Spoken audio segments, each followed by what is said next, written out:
당신은 하나님의 최고의 선물입니다. 아직 못 믿어지시는 분이 계셔서 다시 한번 인사하겠습니다. 당신은 하나님의 최고의 선물입니다. 당신은 하나님의 최고의 선물입니다. 아멘. 대림절 네 번째 주일에 초를 밝혔습니다. 첫 번째 초는요, 소망의 촛불이었습니다.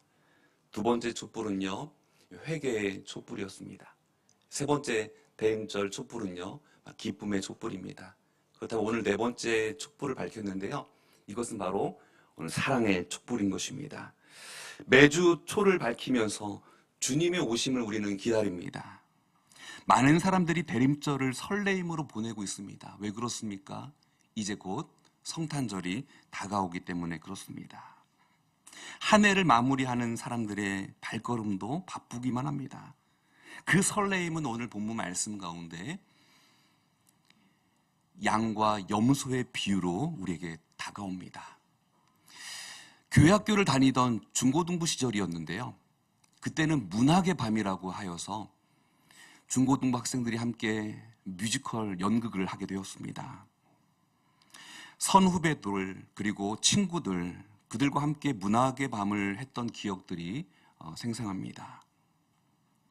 그 뮤지컬 제목이 바로 가스펠이라는 제목을 가지고 그 연극을 하게 되었습니다.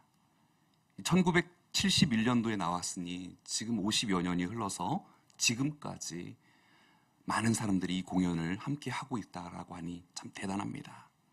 그런데 중요한 것은 이 가스펠에 대한 본문의 말씀이 오늘 마태복음 25장에 있는 종말에 대한 이야기, 오늘 양과 염소에 대한 이야기들을 오늘 심판의 날을 주제로 하고 있습니다. 오늘 본문의 말씀, 우리가 읽은 말씀을 그대로 이 뮤지컬 가운데서 제자들이 함께 두 그룹으로 나누어서 한 그룹은 양의 무리들, 또 한 무리들은 염소의 무리들. 그러는데 한참 많은 사람들이 그 모습을 지켜보는 가운데에서 예수님께서 양들을 향하여 칭찬하시는 모습을 바라보면서 염소들도 자신들에게 칭찬해 줄 것을 기대했는지 오히려 자기들을 향하여서 야단을 치시는 그 예수님의 그 모습을 염소들은요 매우 당황해 하였습니다.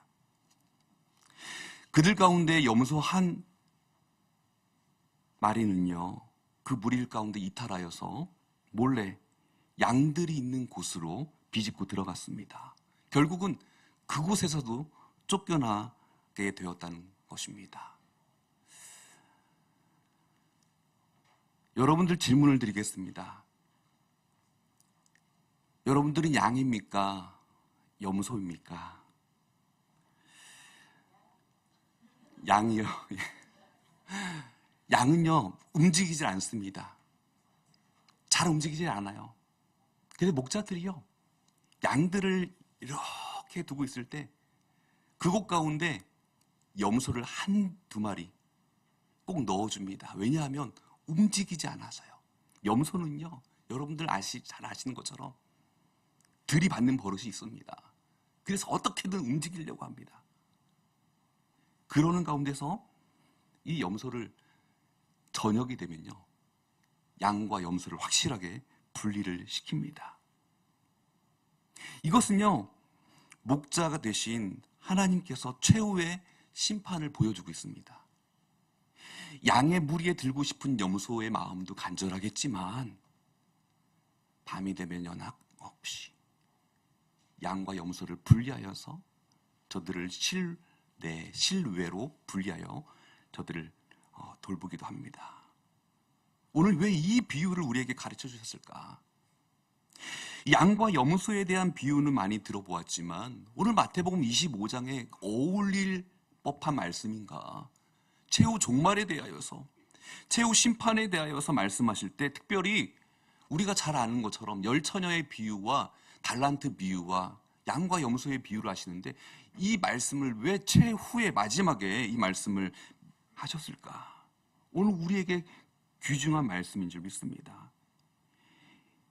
오늘 이 말씀을 통하여서 반드시 우리에게 최후의 심판이 온다, 마지막 날 심판 날이 되어서 양과 염소를 구분하듯이 우리를 구분할 것이다 라는 말씀입니다.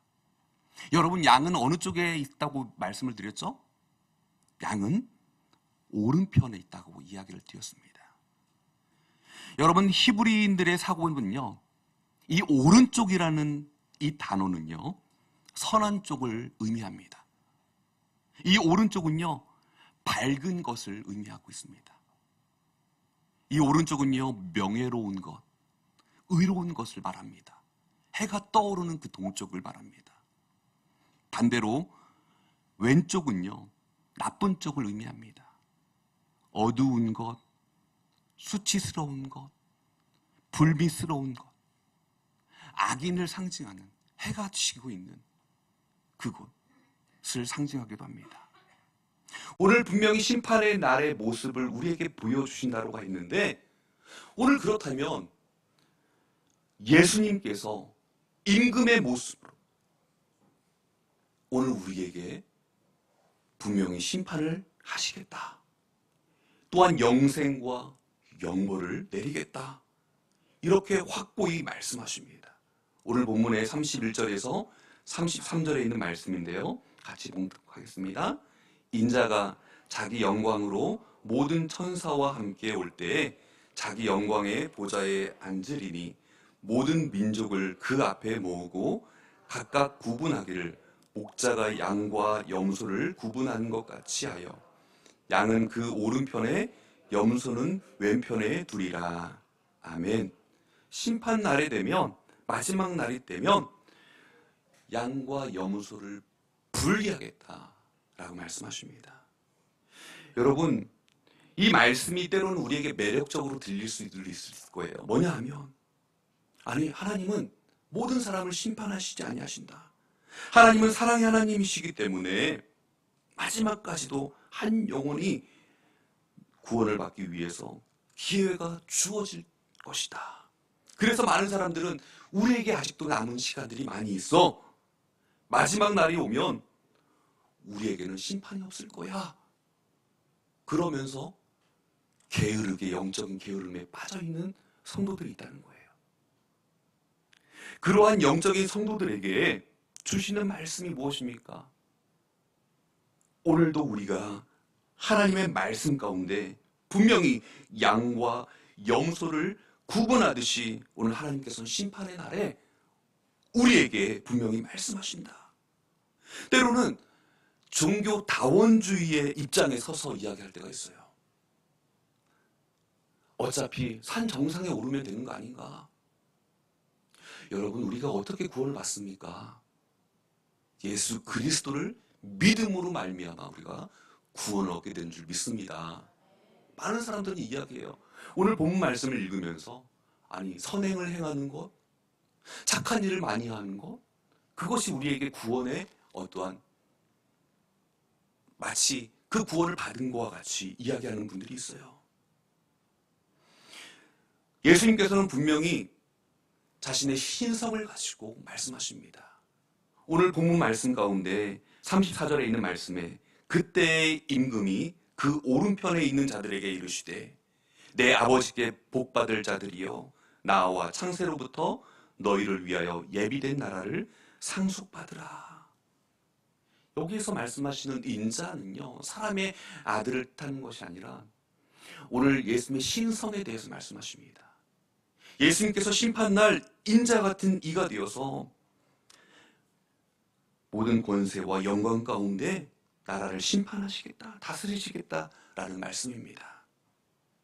오늘 본문 말씀에 35절에서 36절의 말씀에 보면 내가 줄일 때에 너희가 먹을 것을 주었고 목마를 때에 마시게 하였고 나그네 되었을 때에 영접하였고 헐벗을 때에 옷을 입혔고 병들었을 때에 돌보았고 옥에 갇혔을 때에 와서 보았느니라. 41절에서 43절에 또 이렇게 말씀하십니다. 또 왼편에 있는 자들에게 이르시되 저주를 받은 자들아 나를 떠나 마귀와 그 사자들을 위하여 예비된 영원한 불에 들어가라. 내가 줄일 때에 너희가 먹을 것을 주지 아니하였고 목마를 때에 마시게 하지 아니하였고 나그네 되었을 때 영접하지 아니하였고 헐벗었을 때 옷 입히지 아니하였고 병들었을 때와 옥에 갇혔을 때 돌보지 아니하였느니라 하시니. 여러분 생각해 보세요. 지금 이것을 보면 양과 염소를 구분하는 기준이 무엇입니까? 사랑과 자비를 베풀었느냐, 베풀지 아니하느냐. 오늘 이것을 놓고 우리가 우리의 영원한 생명에 대해서 우리가 다시 한번 깊이 생각해 보아야 합니다. 왼편에 있는 자들을 향하여서 영원한 심판을 받게 될 것이다 라고 그 이야기를 하였을 때 오늘 선을 행하지 아니하고 사랑을 베풀지 아니하고 그 일을 통하여서 결국 영벌에 처하겠다. 저들은 이야기할 때 아니 내가 단지 사랑을 베풀지 아니하고 선을 행하지 아니했던 이유만으로 내가 영벌에 들어가야 되는가 생각할 수 있어요. 이게 바로 왼편에 있는 염소의 주장입니다. 왼편에 있는 사람들의 입장이에요. 자신들은 살아오면서 한 번도 살인을 저질러 본 적도 없고 도둑질 한 적도 없고 간음한 적도 없습니다. 남을 미워한 적도 없습니다. 그런데요, 나 같은 사람이 천국에 가야 되는 거 아닙니까? 근데 그런 분들에게 이야기합니다. 오늘 밤이라도 당신이 죽는다면 천국에 들어갈 수가 있습니까? 이 전도 폭발에서 질문한 첫 번째 질문입니다. 여기에 네라고 대답할 수 있는 분들이 영생을 얻는 믿음인데요. 자신이 없는 분들은 또 다음 질문에서 막히게 됩니다. 천국 문에 다다랐는데 내가 나의 나라에 하나님께서 들어올 그 이유가 무엇이냐? 도대체 내가 하나님 나라에 들어올 수 있는 그 이유가 무엇인가? 라고 이야기했을 때 대부분의 사람들이 이렇게 이야기한다는 것입니다. 악한 일을 저지른 적도 없습니다. 누군가에게 해코지한 적도 없습니다. 살인, 도둑질, 간음한 적, 사기를 친 적도 없습니다. 그러니 내가 천국에 들어갈 수 있지 않겠습니까? 정말 나쁜 짓 한 게 없으니 나는 나 하나쯤 괜찮겠지. 나는 천국에 못 들어갈지라도 지옥에는 안 가겠지. 그런데 성경은 이것이 잘못됐다라고 이야기합니다. 오늘 성경에서 말씀하는 것이 무엇입니까? 오늘 44절에 있는 말씀처럼 그들도 대답하여 이르되 주여 우리가 어느 때에 주께서 줄이신 것이나 목마르신 것이나 나그네 되신 것이나 헐 벗으신 것이나 병드신 것이나 옥에 갇히신 것을 보고 공양하지 아니하더이까. 우리 주님은요, 이 말이 사람들이 듣기에는 옳은 말 같아요. 왼편에 있는 자들이 하는 말입니다. 언제 주님이 가난한 자로 오셔서 우리에게 이렇게 도와달라고 이야기한 적이 없었는데 우리가 어떻게 도와줄 것이며 또한 그 죄를 지적하셨는데 우리가 어떻게 영벌에 처할 수 있습니까? 예수님께서 여기서 말씀하시는 것이 무엇입니까? 바로 사랑에 대해서 말씀하십니다. 오늘 45절과 46절에 있는 말씀을 같이 함께 봉독하겠습니다. 이에 임금이 대답하여 이르시되 내가 진실로 너희에게 이르노니 이 지극히 작은 자 하나에게 하지 아니한 것이 곧 내게 하지 아니한 것이니라 하시리니 그들은 영벌에 의인들은 영생에 들어가리라 하시니라. 아멘. 여러분, 그러므로 왼편에 있는 자들은요, 그들이 모르는 것에 대해서 벌을 받는 것이 아니라 알고도 행하지 않은 것, 알고도 행하지 않은 죄에 대해 벌을 받았다는 것을 저들은 깨닫지 못하는 거예요. 무엇입니까? 사랑하지 않아서 그랬다는 거예요. 예수님께서는 지금 말씀을 통하여서 사랑에 대해서 선포하십니다. 그렇다면 사랑과 선행이 우리를 구원으로 이끌어줍니까? 양과 염소를 나누는 기준이 사랑을 베푸는 것, 사랑을 실천하는 것이라면 그러면 그것을 행함으로써 우리는 구원을 받을 수 있습니까? 마태복음 25장 전체와 성경 전체에서는 그렇지 않다는 것입니다. 누가 봐도 선을 행하고 사랑을 베풀고 나아가는 것, 그것은 소외되고 사회적인 약자들에게 사랑을 베풀어서 구원을 얻는 것이 아니다라고 이야기합니다. 우리가 구원을 얻는 것은, 구원받는 것은 예수님을 믿는 믿음을 통하여서 오직 하나님의 은혜로 말미암아 되는 줄 믿습니다. 그때 임금이 그 오른쪽에 있는 자들에게 이르되 내 아버지께 복받을 자들이여 나와 창세로부터 너희를 위하여 예비된 나라를 상속받으라. 사랑하는 성도님 여러분, 저와 여러분은요, 하늘 아버지께서 예비하신 이 상속을 다 받으시기를 주의 이름으로 축원을 드립니다. 예수님께서 오른편에 있는 자들을 가리켜서 말씀하시는 거예요. 내 아버지께 복받을 자들이여 라고 말씀하십니다. 내 자녀라는 거죠. 오늘 다시 한번 언급하시는 것은 하나님의 자녀라는 관계라는 거예요. 우리의 노력이 아니라는 거예요. 구원은 어떤 공로가 아니라는 거죠. 오늘 우리는 상속을 받아야 되는데 우리는 당시에 종들이 노력한 일에 치중될 때가 많이 있습니다. 창세로부터 너희를 위하여 예비된 나라를 상속받으라. 이 말씀이 무엇입니까? 하나님 나라는요, 인간의 노력으로 갈 수 있는 곳이 아님을 우리에게 분명히 말씀하고 있습니다. 오히려 자녀가 아버지에게서 유산을 물려받듯이 그렇게 상속을 받는 것이 하나님 나라라고 말씀하고 있습니다. 이 세상에서의 상속 관계가 무엇입니까? 바로 출생으로 맺어진 혈연 관계입니다. 혼인으로 맺어진 관계를 말합니다. 아무리 좋은 기업에 들어가서 열심히 사원으로 일하고 땀 흘리며 부지런히 노력하여도 그 회장의 재산을 상속받을 수 있는 것은 아닙니다. 당시에도 종이 아무리 열심히 일하더라도 양자가 되지 않는 한 주인의 유산을 상속을 받지 못하였습니다. 오직 자녀만이 아버지로부터 유산을 상속을 받을 수 있습니다. 선을 행함으로 구원의 조건이 될 수 없다는 거예요. 오늘 본문에 나와 있는 것처럼 예수님께서는요, 사랑을 베푸느냐 베푸지 아니하느냐에 대해서 영생과 영벌에 대해서 결정하는 게 아니라고 하였습니다. 선을 행하고 자비를 베푸는 것은요, 하나님 나라에 들어가는 조건이 아니라 오히려 하나님 나라의 백성으로서의 증거라고 이야기하고 있습니다.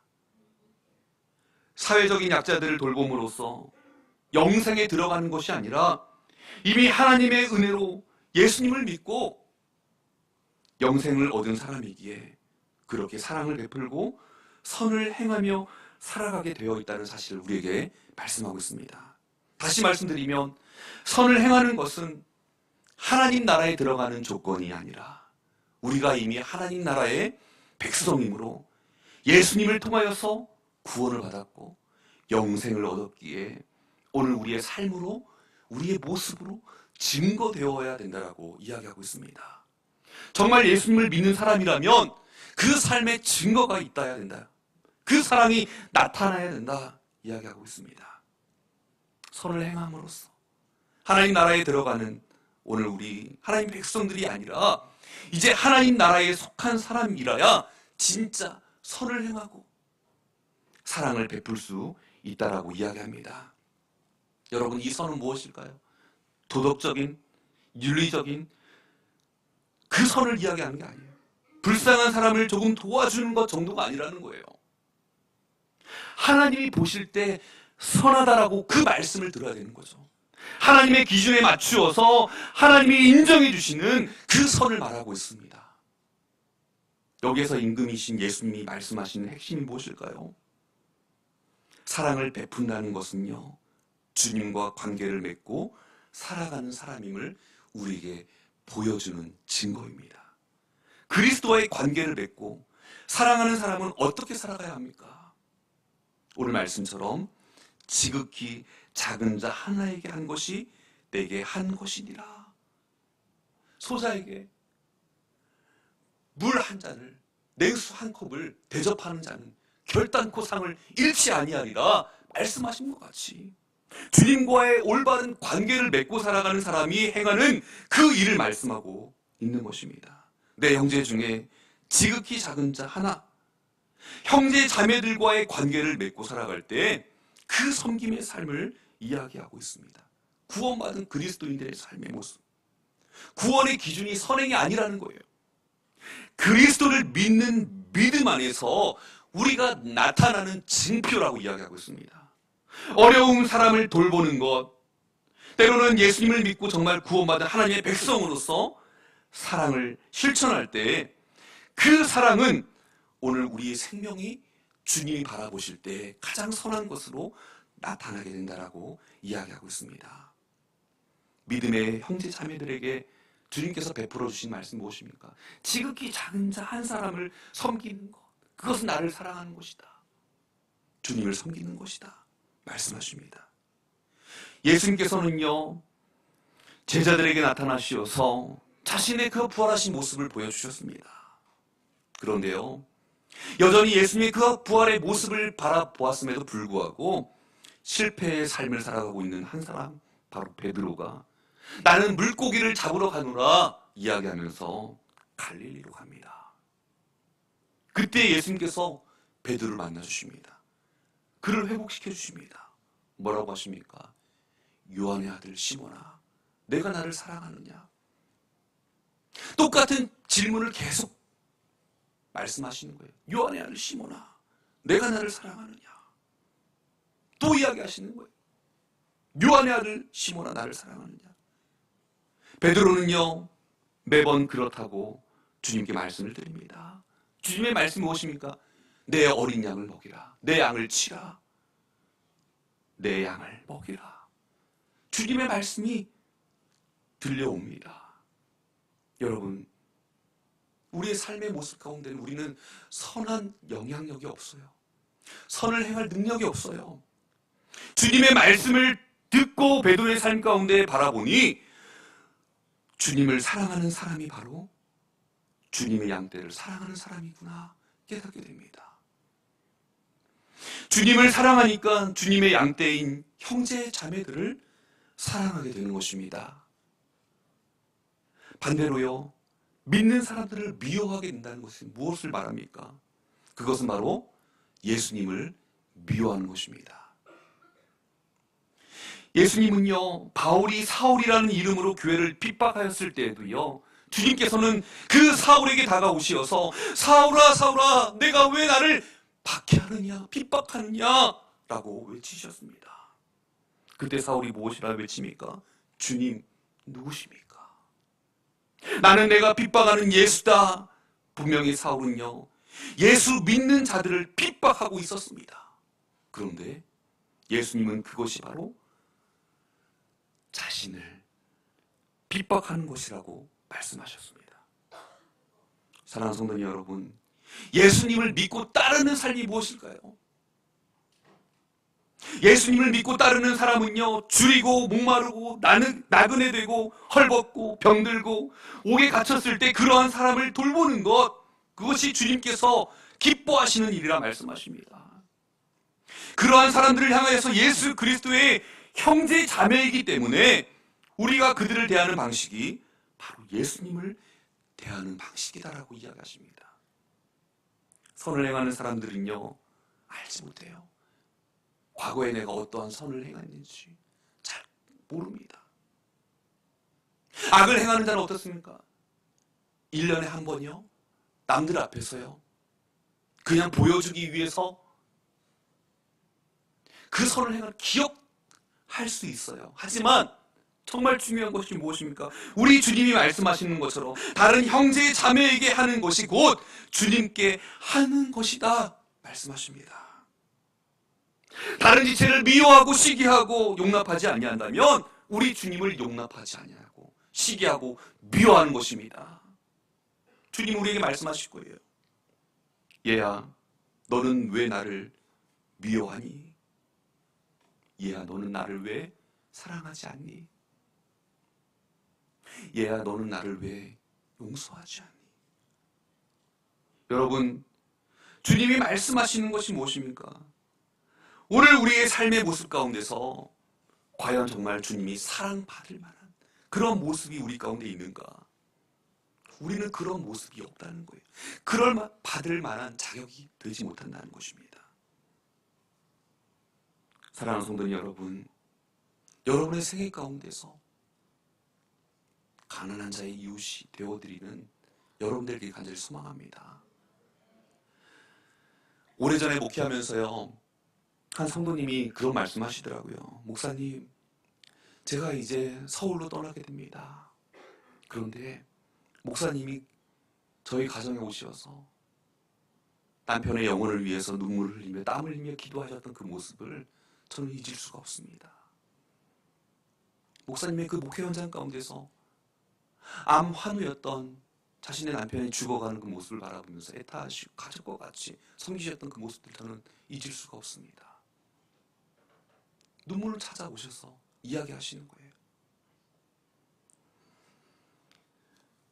기억이 나지 않았어요.